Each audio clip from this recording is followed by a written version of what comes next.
എൻ്റെ ചോരയാണ് നിങ്ങൾക്ക് വേണ്ടത്, അത് പക്ഷെ അത്ര പെട്ടെന്ന് കിട്ടില്ല എന്ന് കേരളത്തിൻ്റെ മുഖ്യമന്ത്രി കഴിഞ്ഞ ദിവസം പറഞ്ഞത് ഒരു വാർത്താ സമ്മേളനത്തിലാണ്.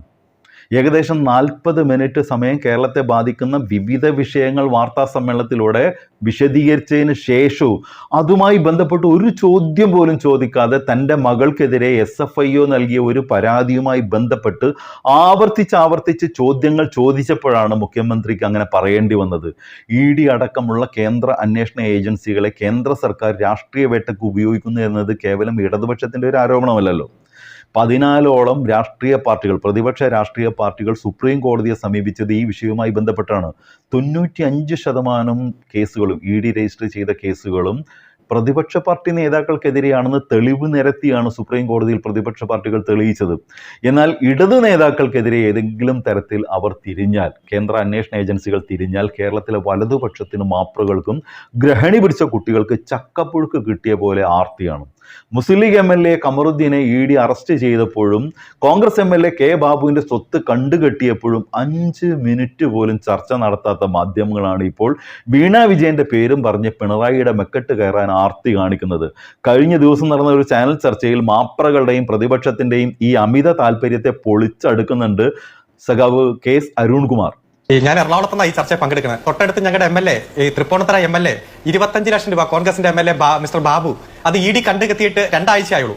ഈ ചർച്ച നടക്കുമ്പോൾ മുൻ കോൺഗ്രസിന്റെ UDFന്റെ MLA കമറുദ്ദീൻ ഇപ്പൊ ജയിലിൽ ഗോതമ്പുണ്ട കഴിച്ചുകൊണ്ടിരിക്കുകയാണ്. അതുപോലെ മോൻസൺ മാവുകിന്റെ കേസിലൊക്കെ അങ്ങ് പോയി EDക്ക് മുന്നിൽ തൊഴുതു നിൽക്കുന്ന KPCC പ്രസിഡന്റിന്റെ ഫോട്ടോയും ചിത്രങ്ങളൊക്കെ നമ്മുടെ മുന്നിലുണ്ട്. അതിലും ഞങ്ങളാണ് ഗൂഢാലോചന നടത്തിയെന്ന് പറഞ്ഞത്. ED നടത്തുന്ന ഇൻവെസ്റ്റിഗേഷനിൽ CPM ആണ് ഗൂഢാലോചന നടത്തുന്നത്. ഇപ്പൊ എമ്പുരാൻ സിനിമയുമായി ബന്ധപ്പെട്ടുകൊണ്ട് നിർമ്മാതാവും സംവിധായകനും അടക്കം മുഴുവൻ ആളുകളെയും EDയും ആദായ നികുതി വകുപ്പും ചോദ്യം ചെയ്യുമ്പോൾ അതിന്റെ പിന്നിൽ CPM എന്നാണ് KPCC പ്രസിഡന്റ് പറഞ്ഞത്. ഇതൊക്കെ പൊതുസമൂഹത്തോടല്ലേ നിങ്ങൾ പറയുന്നത്? നിങ്ങൾ പഴയ CD വിട്ടുപിടി, പുതിയത് എന്തെങ്കിലുമൊക്കെ പറ. വികസന അജണ്ടയുമായിട്ട് ഈ ഗവൺമെന്റ് മുന്നോട്ട് പോകുമ്പോൾ അത് ചർച്ച ചെയ്യാതിരിക്കാൻ നിങ്ങൾ ഇങ്ങനെ തട്ടാമുട്ട് ചില കാര്യങ്ങളുമായിട്ട് ഇറങ്ങി വരും. അതൊക്കെ ജനങ്ങൾക്ക് കൃത്യമായിട്ട് ബോധ്യമുണ്ട്. എന്തിനാ EP ജയരാജൻ രാജിവെച്ചത്? എന്തിനാ KT ജലീൽ രാജിവെച്ചത്? എന്തിനാ സജി ചെറിയാൻ രാജിവെച്ചത്? അപ്പൊ ഇവർക്കൊക്കെ ബാധകമായ ധാർമ്മികത പിണറായി വിജയൻ ഇല്ല എന്ന് പറഞ്ഞാൽ അതിന്റെ അർത്ഥം ഇത്രയും അധാർമികനായ ഒരാളാണ് കേരളം ഭരിക്കുന്നത്. EP ജയരാജൻ രാജിവെച്ചില്ലേ? സജി ചെറിയാൻ രാജിവെച്ചില്ലേ? ഇന്ന ആളുകൾ രാജിവെച്ചില്ലേ? ആ രാജിവെച്ചു എന്ന് താങ്കൾ പറഞ്ഞ എല്ലാവർക്കെതിരെയും ഒരു ഘട്ടത്തിൽ ചെറിയ ആരോപണങ്ങൾ ഉണ്ടായിരുന്നു. ഇപ്പൊ സജി ചെറിയാന്റെ ഒരു പ്രസംഗം അദ്ദേഹത്തിനെതിരെ വിവാദമായി. EP-യുമായി ബന്ധപ്പെട്ടുകൊണ്ട് ഒരു നിയമനം ചർച്ച ചെയ്യപ്പെട്ടു. അവസാനം വിജിലൻസ് എക്സോണറേറ്റ് ചെയ്തു. പോലീസ് അത് റദ്ദാക്കുന്ന സാഹചര്യം ഉണ്ടായി. അത്തരത്തിൽ രാജിവെക്കപ്പെട്ട എല്ലാവർക്കും ആയി ഏതെങ്കിലും ഘട്ടത്തിൽ ഒരു ആരോപണം ഉണ്ടായിരുന്നു. ഇപ്പോൾ ബഹുമാനപ്പെട്ട കേരളത്തിന്റെ മുഖ്യമന്ത്രി രാജിവെക്കണമെന്നാണ് നിങ്ങൾ ആവശ്യപ്പെടുന്നത്. ഇപ്പോൾ വന്നിരിക്കുന്ന വിധിന്യായത്തിൽ ഏറ്റവും പ്രധാനപ്പെട്ടത് കേരളത്തിന്റെ ഹൈക്കോടതിയുടെ വിധിന്യായമാണല്ലോ. ആ വിധിന്യായത്തിൽ എന്താ പറഞ്ഞത്? ഒരു തരത്തിലും ഒരു ഇല്ലീഗൽ ഗെയിൻ ഗവൺമെന്റിൽ നിന്നോ മുഖ്യമന്ത്രിയിൽ നിന്നോ നേടിയെടുത്തതായി തെളിയിക്കുന്ന ഒരു രേഖയും, വിസ്പർ ഓഫ് എനി എവിഡൻസ്, ഒരു കണിക പോലും ഇതുവരെ പൊതുസമൂഹത്തിൽ ഇല്ല. ഭാവിയിൽ നിങ്ങൾക്ക് എന്നെങ്കിലും അത് കിട്ടുമെങ്കിൽ, കോൺഗ്രസ്സുകാരാണല്ലോ, ഇതൊക്കെ ഒപ്പിക്കാൻ പറ്റിയ ആളുകളാണല്ലോ, വ്യാജമായിട്ടൊക്കെ ഒരുപാട് ID കാർഡ് വരെ അടിക്കുന്നവരാണ്. അപ്പൊ അതുകൊണ്ട് ഇത്തരം കിട്ടുവാണെങ്കിൽ അന്നത്തെ കാലത്ത് വിജിലൻസ് കോടതിയിൽ സമീപിക്കാന്നാ പറഞ്ഞേ. ഹൈക്കോടതി എന്താ പറഞ്ഞേ? സുപ്രീം കോടതി വരെ പറഞ്ഞിട്ടും കളക്ടർ പലതവണ ശുപാർശ ചെയ്തിട്ടും ഇവിടെ ഏതെങ്കിലും സ്വകാര്യ കമ്പനിക്ക്, പ്രത്യേകിച്ച് CMRL-ന് ഖനനാനുമതി കൊടുക്കാൻ മുഖ്യമന്ത്രി തയ്യാറായില്ല. മുഖ്യമന്ത്രി അത് നിയമപരമായി പരിശോധിക്കുക എന്ന് പറഞ്ഞ് അത് താഴേക്ക് ഇടുകയാണ് ചെയ്തത്, അവസാനിപ്പിക്കുകയാണ് ഉണ്ടായത്. അപ്പൊ അത്തരത്തിൽ ഒരു ഇല്ലീഗൽ ഗെയിനും ഗവൺമെന്റിൽ നിന്നില്ല. നിങ്ങൾ ഈ വീണ എന്ന് പറയുന്ന ഒരു സംരംഭകയെ കണക്ട് ചെയ്യുന്നത് മുഖ്യമന്ത്രിയുടെ മകൾ എന്ന രൂപത്തിലാണ്. അത്തരത്തിൽ മുഖ്യമന്ത്രിയുടെ മകളുമായി CMRL കരാറുണ്ടാക്കാനുള്ള കാരണം എന്താണ്? ഗവൺമെന്റിൽ നിന്ന് വലിയ നേട്ടങ്ങൾ ഉണ്ടാക്കാൻ, അൺഡ്യൂ അഡ്വാൻറ്റേജ് ഉണ്ടാക്കാൻ വേണ്ടിയിട്ടാണ്, അൺഡ്യൂ ഇൻഫ്ലുവൻസിന് വേണ്ടിയിട്ടാണ് എന്ന രൂപത്തിലാണ് നിങ്ങൾ കണക്ട് ചെയ്യുന്നത്. അപ്പോൾ ഒരു തരത്തിലും ഗവൺമെന്റിൽ നിന്നോ മുഖ്യമന്ത്രിയിൽ നിന്നോ മുഖ്യമന്ത്രിയുടെ ഓഫീസിൽ നിന്നോ ഒരു തരത്തിലും ഒരു അഡ്വാൻറ്റേജും ഒരു ബെനിഫിറ്റും ഒരു ഉണ്ടായിട്ടില്ല എന്ന് ഹൈക്കോടതി കണ്ടെത്തിയ വിധിന്യായം കയ്യിലുള്ളപ്പോ പിന്നെ എന്തിനാ മുഖ്യമന്ത്രി രാജിവെക്കണേ? ഒന്ന് പറയണം. 692 കോടി രൂപയാണ് സാക്ഷാൽ രാഹുൽ ഗാന്ധിയുടെ കയ്യിൽ നിന്ന് കണ്ടെത്തിയത്, സ്യൂസ് ചെയ്തത്. ED സ്യൂസ് ചെയ്തു സോണിയാഗാന്ധിയുടെയും. എന്തേ അവർ രാജിവെക്കാത്തത്? അന്നേരം ആ സമയത്ത് MP ആയിരുന്നല്ലോ അദ്ദേഹം. ഇപ്പൊ പ്രതിപക്ഷ നേതാവാണല്ലോ. ബോഫോഴ്സ് കുംഭകോണവുമായി ഇവിടെ കൃത്യമായി നാഷണൽ ഹെറാൾഡുമായി ബന്ധപ്പെട്ടുകൊണ്ട് 5000 കോടി രൂപയുടെ ആരോപണമല്ലേ ഈ സോണിയാഗാന്ധിയും രാഹുൽ ഗാന്ധിയും അടക്കമുള്ളവർ നേരിട്ടുകൊണ്ടിരിക്കുന്നത്? അവർ രാജിവെച്ച് പുറത്തുപോയോ? നിരവധി ആരോപണങ്ങൾ വ്യക്തിപരമായി നേതാക്കന്മാർക്കെതിരെ വന്നല്ലോ. ഇവിടെ മുഖ്യമന്ത്രിക്കെതിരെ ഒരു ആരോപണമില്ല. മറിച്ച് മകളായ സംരംഭകയുമായി ബന്ധപ്പെട്ടുകൊണ്ട് 2 കമ്പനികൾ തമ്മിലുള്ള കരാറിനെ നിങ്ങൾ കൂട്ടിയോജിപ്പിക്കുക. ഒരു കാര്യം കൂടി കേട്ടോ. ഏതെങ്കിലും തരത്തിൽ ഒരു കമ്പനി ആദായ നികുതി അടയ്ക്കാത്തതുമായി ബന്ധപ്പെട്ടുകൊണ്ട് ആ കമ്പനിയും ആദായ നികുതി വകുപ്പും തമ്മിലുള്ള ഒരു പ്രശ്നം അത് സെറ്റിൽ ചെയ്തു. ആ സെറ്റിൽ ചെയ്തതിന്റെ ഉള്ളടക്കം മറ്റൊരു കേസിലും രേഖയായി ഉപയോഗിക്കാനോ മറ്റൊരു ഏജൻസിക്കോ ഉപയോഗിക്കാനോ പാടില്ല എന്നുള്ള നിയമം ഈ രാജ്യത്തുള്ളപ്പോ അത് ചലഞ്ച് ചെയ്ത് CMRL ഫയൽ ചെയ്ത കേസ് ഡൽഹി ഹൈക്കോടതി വാദം കേട്ട് 2/9/2024 കുറ്റപത്രം സമർപ്പിക്കരുത് എന്ന് പറഞ്ഞ കേസിൽ ഒരു കുറ്റപത്രം കൊണ്ടുപോയി കൊടുത്തു. അത് സ്വീകരിച്ചു, വാങ്ങിച്ചു. അത് കൊടുക്കുന്നതിന് മുമ്പ് അതിന്റെ നക്ഷൽ എടുത്ത് പത്രക്കാർക്ക് കൊടുത്തു, സമ്മറി കൊടുത്തു. അതിൽ തന്നെ സീക്രട്ട് എന്ന് മുകളിൽ ടൈപ്പ് ചെയ്തു. ഇതെല്ലാം നമ്മൾ കണ്ടതാണ്. കുഴൽപ്പണം. അപ്പൊ ബിജെപിയുടെ പ്രതിനിധിയല്ലേ ഈ ചർച്ച തുടങ്ങിയത്?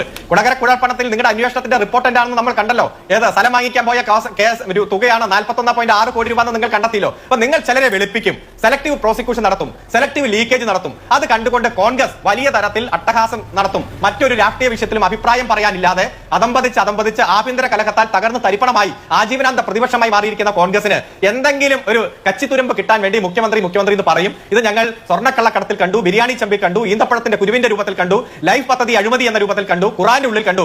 ഒരൊറ്റ അഴിമതിയും പൊതുസമൂഹത്തിൽ ഒരടി മുന്നോട്ട് പോകാൻ നിങ്ങൾക്ക് കഴിഞ്ഞിട്ടില്ല. കേന്ദ്ര അന്വേഷണ ഏജൻസികൾ തലതാത്തി ലജ്ജിച്ച് തോറ്റു തുന്നമ്പാടി ഇടയ്ക്ക് വെച്ച് ഡൽഹിക്ക് തിരിച്ചുപോയ ചരിത്രമാണ് എല്ലാ ഘട്ടത്തിലും ഉള്ളത്. ഈ കേസിലും അത്തരത്തിൽ തോറ്റു തുന്നമ്പാടി അവർ പോകുമെന്നത് ഇതിൽ യാതൊരു സംശയം വേണ്ട.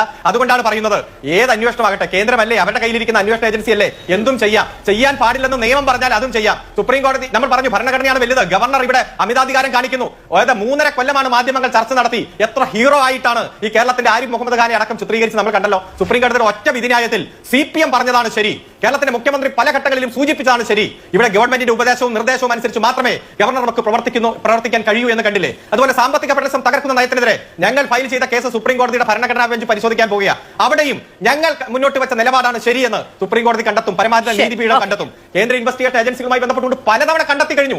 സുപ്രീം കോടതിയുടെ ജഡ്ജിമാർ തന്നെ പറഞ്ഞിരിക്കുന്നു, EDയുടെ വിശ്വാസം പോയി, CBI കൂട്ടിലടച്ച തത്തിയാണ്, വിശ്വാസം പോയി. ഉത്തർപ്രദേശിലെ ഗവൺമെന്റിനോടൊക്കെ പറഞ്ഞില്ലേ, നീതിന്യായ വ്യവസ്ഥ തകർക്കപ്പെട്ട സ്ഥലം, അവിടെ ബുൾഡോസർ രാജ്യം നടപ്പാക്കിയ സ്ഥലത്ത് എല്ലാവർക്കും വീട് നിർമ്മിച്ചു കൊടുക്കുക, 10 ലക്ഷം രൂപ നഷ്ടപരിഹാരം കൊടുക്കുക.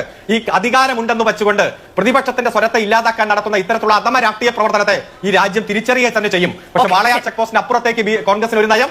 ഇവിടെ വരുമ്പോൾ ഇവിടെ CPM തകർക്കാൻ വലിയ തരത്തിലുള്ള നുണപ്രചരണം നടത്തും. അതൊക്കെ ബലൂൺ പൊട്ടുന്നത് പോലെ പൊട്ടി പാളിസായി പോകുമെന്നതിൽ യാതൊരു സംശയമില്ല. സ്വപ്ന സുരേഷ് ഒരു ആത്മകഥ എഴുതിയിട്ടുണ്ട്, അതിൽ കുറെ നേതാക്കന്മാരെ വെല്ലുവിളിച്ചിട്ടുണ്ട്. ഒരു മറുപടി പറയാൻ പറ്റുമോ? ഈ കോൺഗ്രസിന്റെ നേതാവ് എല്ലാ ചർച്ചയിലും വന്ന് പറയുന്ന സ്ഥിരം ശൈലിയിൽ കുറെ ആക്രമണമുണ്ട്. അത് അടുത്ത തെരഞ്ഞെടുപ്പ് വരെ അവരുടെ ഒരേ പാറ്റേൺ ആണ്, ഒരേ CD ആണ്. അതായിക്കോട്ടെ. അദ്ദേഹം പറഞ്ഞു ഈ സ്വപ്ന സുരേഷിന്റെ ആത്മകഥ, ആ ആത്മകഥയുടെ വാചകം, അതിനു മുമ്പേ സരിത S. നായർ എന്ന് പറഞ്ഞൊരു സ്ത്രീ ഉണ്ടായിരുന്നു, അവരുടെ ആത്മകഥ ഉണ്ടായിരുന്നു, അവരുടെ ഒരു കോൾ ഷീറ്റ് ഒക്കെ ഉണ്ടായിരുന്നു. നിങ്ങളുടെ അഖിലേന്ത്യാ ജനറൽ സെക്രട്ടറി KC വേണുഗോപാൽ അർദ്ധരാത്രി വിളിച്ചിരിക്കുന്നത് 3881 കോളാണ്. മറ്റു കോളുകളിലേക്ക് ഞാൻ പോകുന്നില്ല. ശ്രീ K. മുരളീധരൻ പറഞ്ഞു അർദ്ധരാത്രി 2 മണിക്കും 3 മണിക്കും വിളിക്കുന്നത് കോൺഗ്രസിന്റെ ഭരണഘടന പഠിപ്പിക്കാൻ വിളിച്ചതല്ലോ എന്ന് പറഞ്ഞ നിരവധി സാഹചര്യവും ജനങ്ങളുടെ പൊതുസമൂഹത്തിലുണ്ട്. കൂടുതൽ വേണമെങ്കിൽ ഞാൻ എക്സ്പ്ലെയിൻ ചെയ്യാം, എല്ലാ ഡേറ്റയും എന്റെ കയ്യിലുണ്ട്. ഡൽഹി ഹൈക്കോടതിയും ബാംഗ്ലൂർ ഹൈക്കോടതിയും പറഞ്ഞ മുഖ്യമന്ത്രിയുടെ മകൾ വീണ വിജയൻ പ്രതിയാക്കപ്പെട്ടിട്ടുള്ള SFIയുടെ കള്ളപ്പണം വെളുപ്പിക്കലും അനധികൃതമായിട്ട് കള്ളപ്പണം വാങ്ങിയതുമായി ബന്ധപ്പെട്ട കേസ് ഇല്ലാതാക്കപ്പെടുന്നില്ല. അരുൺകുമാറെ, താങ്കൾ പറഞ്ഞു ബാംഗ്ലൂർ ഹൈക്കോടതിയുടെ വിധി, ഡൽഹി ഹൈക്കോടതിയുടെ വിധി. ഈ കേസിൽ ഇതുവരെ ഡൽഹി ഹൈക്കോടതി ഒരു വിധിയും പാസ്സാക്കിയിട്ടില്ല. ഒരു ഇന്ററിം ഓർഡർ മാത്രമേ പാസ്സാക്കിയിട്ടുള്ളൂ. താങ്കൾ തെറ്റിദ്ധരിപ്പിക്കരുത് ജനങ്ങളെ. പിന്നെ ബാംഗ്ലൂർ ഹൈക്കോടതിയുടെ വിധി എന്താ?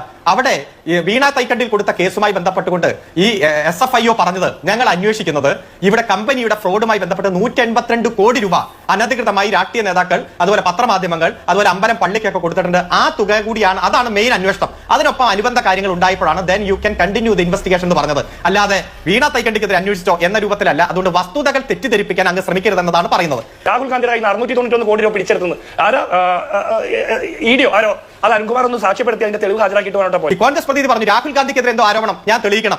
ശ്രീ മാധുവിന്റെ വാട്സപ്പിലേക്ക് ഞാൻ അത് അയച്ചിട്ടുണ്ട്. എനിക്കൊരു തെറ്റുപറ്റി, ഞാൻ 692 കോടി എന്നാ പറഞ്ഞേ, അതല്ല ശരി, 752 കോടിയാണ്.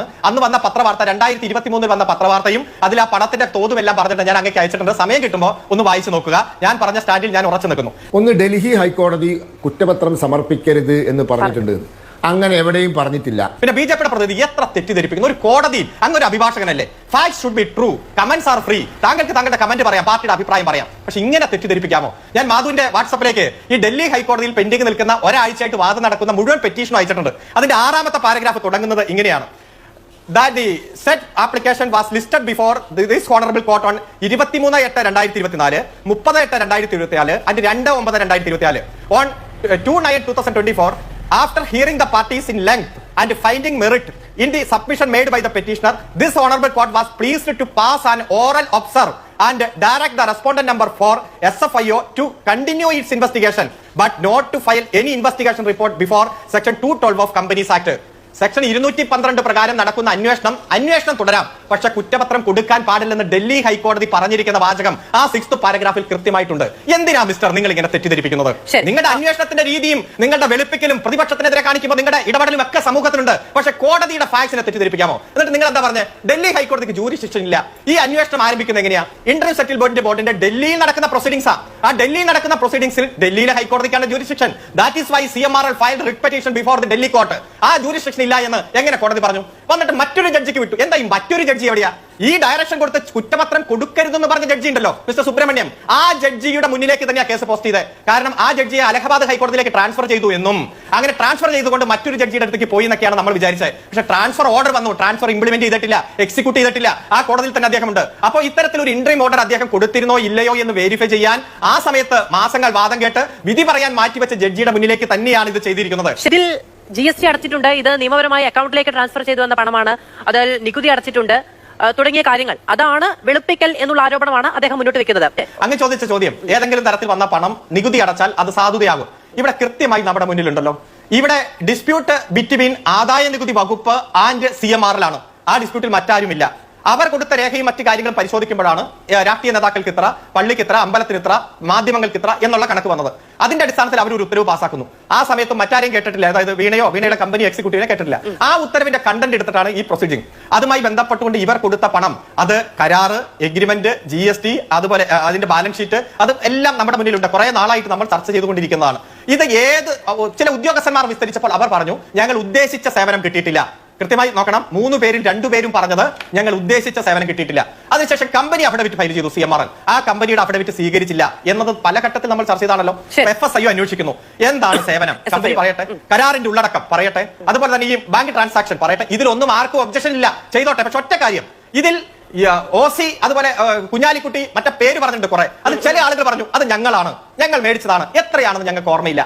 അതുമായി ബന്ധപ്പെട്ടുണ്ട് BJP നേതാവ് ഒരു അക്ഷരം മിണ്ടില്ല, കോൺഗ്രസ് നേതാവ് പിന്നെ മിണ്ടില്ലല്ലോ. അപ്പൊ അതൊക്കെ അവിടെ നിന്നോട്ടെ. 182 കോടി രൂപ പലർക്ക് കൊടുത്ത് നിന്നോട്ടെ. പക്ഷേ ഈ 1.72 അതാണ് പ്രശ്നം. 90 ലക്ഷം രൂപ കടമെടുത്തു.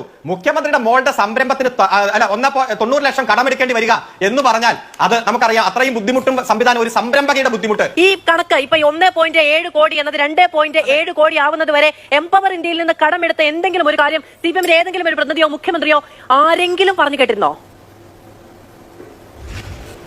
അതായത് നമ്മളൊരു സംരംഭകർ, ഒരു രാജ്യത്തെ സംരംഭകരുടെ എടുത്ത് പരിശോധിച്ചാൽ പല കടം ഉണ്ടാവും, ലോൺ ഉണ്ടാവും, അതുപോലെ തന്നെ പല തരത്തിൽ അവർ പണം അതുമായി ബന്ധപ്പെട്ട സംരംഭം തുടങ്ങാൻ ഈ എടുത്ത ലോൺ മുഴുവൻ ഇതിൽ പറയണം, അത് നിയമസഭയിൽ പറയണം എന്നൊക്കെ പറഞ്ഞ ഇച്ചിരി കഷ്ടമാണ്. ഒരു സംരംഭം തുടങ്ങിയത് എങ്ങനെയാണെന്നാണ് മുഖ്യമന്ത്രി വിവരിച്ചത്. ആ മുഖ്യമന്ത്രി അതിന്റെ വസ്തുത പറഞ്ഞു. അതിനുശേഷം ആ സംരംഭം മുന്നോട്ട് പോയി സാമ്പത്തിക പരാധീനത വന്നു, പല ലോൺ എടുക്കും, കടം വാങ്ങിക്കും, അതുപോലെ തന്നെ ബാങ്ക് വായ്പ എടുക്കും. അത് എല്ലാം വിശദീകരിച്ചില്ലല്ലോ എന്നുള്ള താങ്കളുടെ സാങ്കല്പികമായിട്ടുള്ള ചോദ്യം. അത് എങ്ങനെ തുടങ്ങി എന്നതും അതിന്റെ ഓരോ ഘട്ടത്തിലും വായ്പ കൃത്യമായിട്ട് വിവരിക്കണമായിരുന്നു എന്നൊക്കെ താങ്കൾ ചോദിച്ചോ? അതൊക്കെ ജനങ്ങൾക്ക് ബോധ്യമുണ്ട്. ഒന്നാമത്തെ കാര്യം. രണ്ടാമത്തെ കാര്യം, ഇവിടെ താങ്കൾ ഈ ചോദിക്കുന്ന ഈ ചോദ്യം മുഴുവൻ ആദ്യം നമ്മൾ ഡിസ്കസ് ചെയ്ത വിഷയവുമായി ബന്ധപ്പെട്ടതാണ്. മുഖ്യമന്ത്രിയിൽ നിന്ന്, സർക്കാരിൽ നിന്ന്, മന്ത്രിമാരിൽ നിന്ന്, ഏതെങ്കിലും വകുപ്പിൽ നിന്ന് ഇല്ലീഗൽ ഗെയിൻ, ഒരു അൺഡ്യൂ ഇൻഫ്ലുവൻസ് അത് നേടാൻ വേണ്ടിയിട്ടാണ് ഈ സംരംഭകയുമായി കരാർ ഒപ്പിട്ടതെങ്കിൽ, ഏതെങ്കിലും തരത്തിൽ അങ്ങനെ ലിങ്ക് ഉണ്ടെങ്കിൽ അതിന് താങ്കൾ ചോദിക്കുന്ന ചോദ്യം പ്രശസ്തിയുണ്ട്.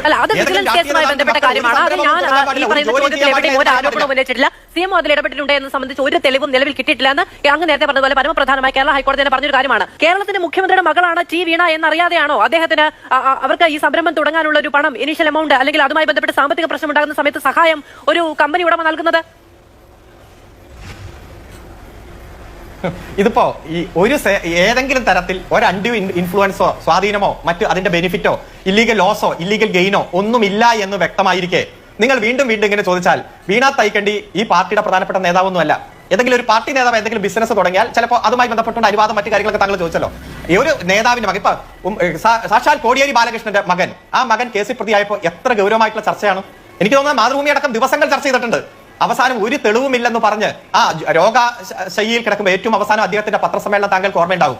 എത്ര ക്രൂരമായിട്ടാണ് ഈ കോൺഗ്രസിന്റെ പ്രതിനിധി അടക്കം അദ്ദേഹത്തെ ആക്രമിച്ചത്. വാക്കുകൾ കൂട്ടി യോജിപ്പിക്കാൻ, മുഴുപ്പിക്കാൻ കഴിയാതെ ബുദ്ധിമുട്ടിയ പത്രസമ്മേളനമൊക്കെ ഞങ്ങളുടെ മനസ്സിലുണ്ട്.